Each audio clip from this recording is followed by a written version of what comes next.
Cinderella. ایک دفعہ کا ذکر ہے کہ کسی ملک میں ایک چھوٹی سی لڑکی رہتی تھی۔ لڑکی بہت خوبصورت تھی۔ اس کی بدقسمتی کہ اس کی والدہ فوت ہو گئی تھی اور اس کی والد نے دوسری شادی کر لی تھی۔ لڑکی کی سوتیلی ماں بہت ظالم تھی۔ اس کی دو بیٹیاں بھی تھیں۔ یہ تینوں بیچاری لڑکی پر بہت ظلم کرتیں اور اس کی تحقیر کا موقع ہاتھ سے جانے نہ دیتیں۔ تینوں اسے سنڈریلا کے نام سے پکارتی تھیں۔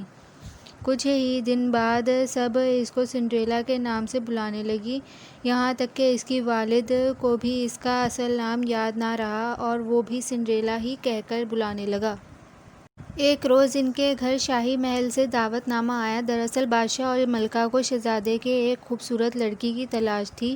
انہوں نے ایک بہت بڑی دعوت کا اہتمام کیا اور ملک کے تمام لڑکیوں کو اس میں مدعو کیا تاکہ شہزادہ لڑکیوں کو دیکھ کر اپنے پسند بتا سکے۔ دعوت نامہ دیکھ کر سنڈریلا کی دونوں سوتیلی بہنوں نے اس پر خوب طنز کیا اور کہنے لگیں، تم تو اس دعوت میں نہیں جا سکو گی کیونکہ نہ تو تمہارے پاس اچھے کپڑے ہیں اور نہ ہی تم اتنی خوبصورت ہو کہ اس شاندار تقریب میں جا سکو۔ یہ باتیں سن کر سنڈریلا کو بہت دکھ ہوا، لیکن وہ خاموشی سے سب کچھ سنتی رہی۔ آخرکار دعوت والے دن دونوں سوتیلی بہنوں نے سنڈریلا کو کہا کہ وہ دعوت میں جانے کے لیے تیار ہونے میں ان دونوں کی مدد کرے۔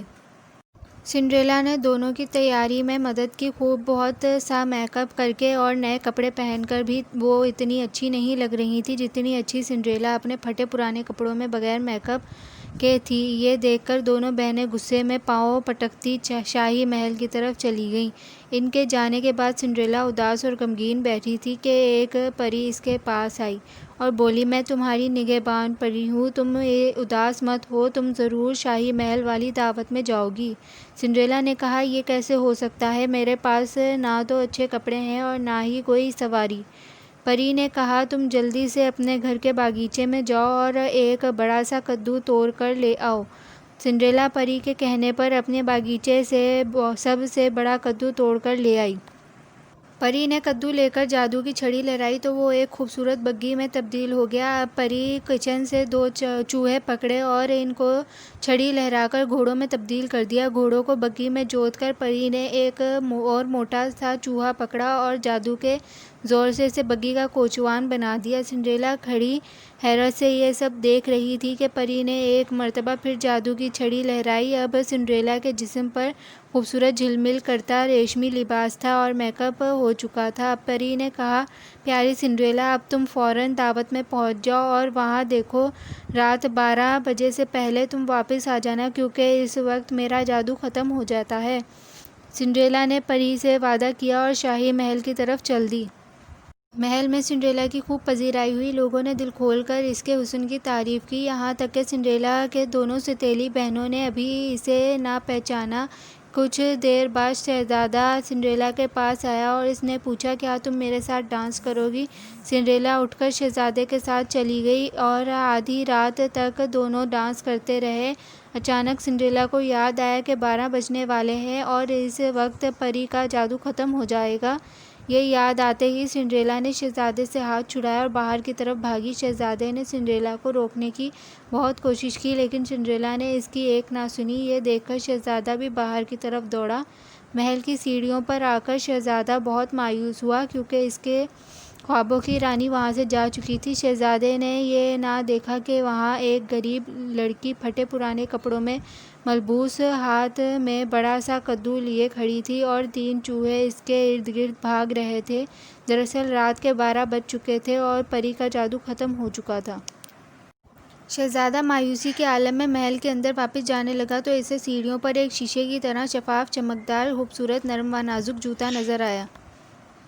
اس نے جوتا اٹھا لیا۔ دوسرے دن ہر گھر میں لڑکیاں بیٹھی اس خوبصورت لڑکی کے بارے میں باتیں کر رہی تھیں جس نے آدھی رات تک شہزادے کے ساتھ ڈانس کیا تھا اور اس کے جانے کے بعد شہزادے نے محفل ختم کر دی تھی۔ سنڈریلا کی سوتیلی بہنیں بھی اس لڑکی کی خوش قسمتی کے متعلق گفتگو کر رہی تھیں کہ دروازے پر دستک کی آواز سنائی دی۔